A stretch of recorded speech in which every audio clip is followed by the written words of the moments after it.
So after the Dreamer project, you guys connected with Kid Connect, and then you eventually started the Palm. Fast forward, you eventually started the Palm Wine series. Can you articulate the growth between the Dreamer project, Happy Weekend, Sir? I think that was the era you guys were with Kid Connect, and then into the Palm Wine sound.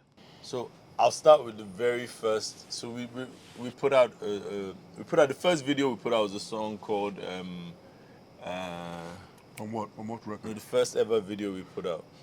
Tell me nothing. No, Tell Me Nothing. That was the first ever video. You Don't That's Have to with Tajay. That was the first. Tajay, That was yeah, the I first ever video we put out. Then we put out Farah Ballet, and that did well. And we got we started doing shows of Farah Ballet, and then the project came out. We thought, okay, Farah Ballet is popping. Let's put out the album. So we put out the album. And then I remember around 2012, we'd gone around a bunch of different producers. So we met Fields. I met Fields actually, and we did 2 records with Fields. I did one called Ewele, which was a single that we put out with Fields. Fields was in. I remember meeting him in like Ogudu or somewhere like that. And he cooked up these 2 beats mad quick. So we did Ewele. At that time, South African music was coming in. There was that Kona and all those songs that were popping at the time. So we did Ewele with Fields, and Miss Iye. Huh? Yeah, I remember.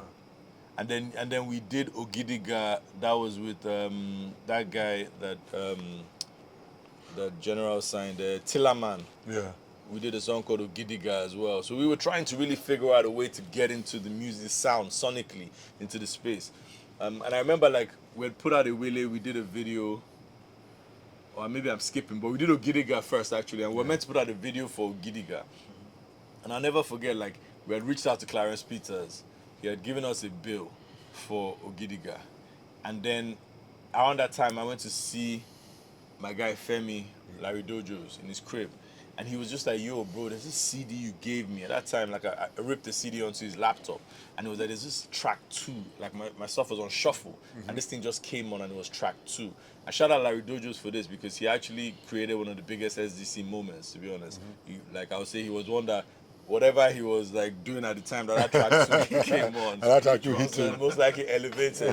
He heard that track 2 and he was just like, yo, this track 2. So I went on his laptop. He had this massive Mac at the time. And I searched for track 2 and I listened to every track 2 he had ripped onto his laptop. And I found one that was dope. I didn't even know where I got the CD from. There was a producer called Kweku Anansi in Ghana. We had just met. We had just gone to Ghana for the first time, got a bunch of beats.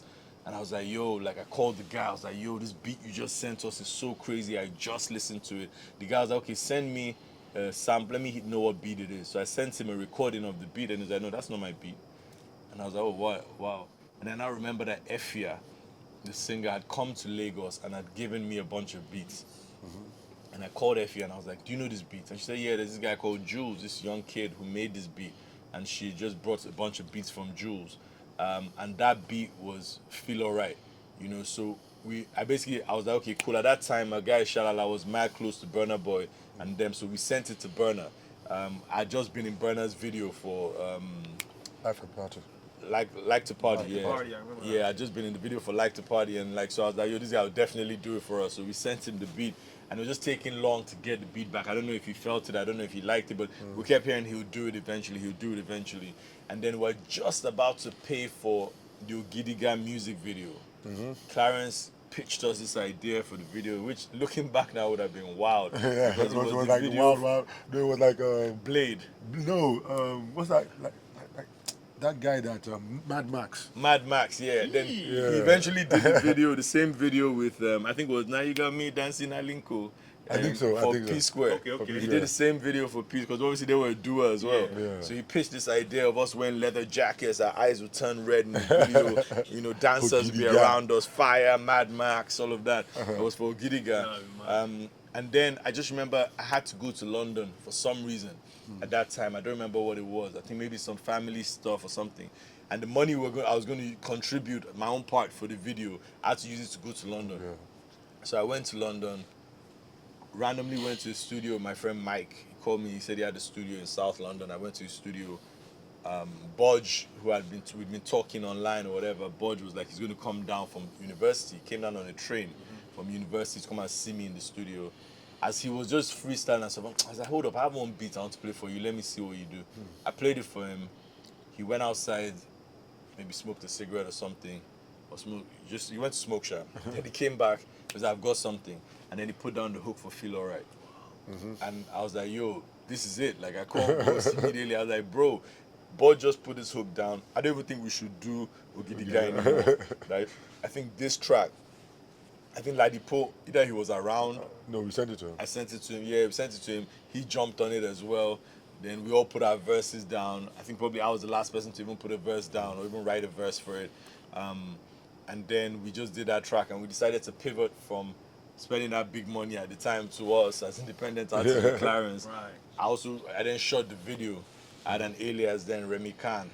Video, And then what was look so Francois Lecour. Francois Lecour. Yeah, we had just Inshallah. been to film school, me and Larry Yeah, Dodo, Larry so we Dodo. thought we were directors. Man. So we shot the video for Feel Alright, directed it, and that video went crazy, and that was the birth for us of Palm Wine Music.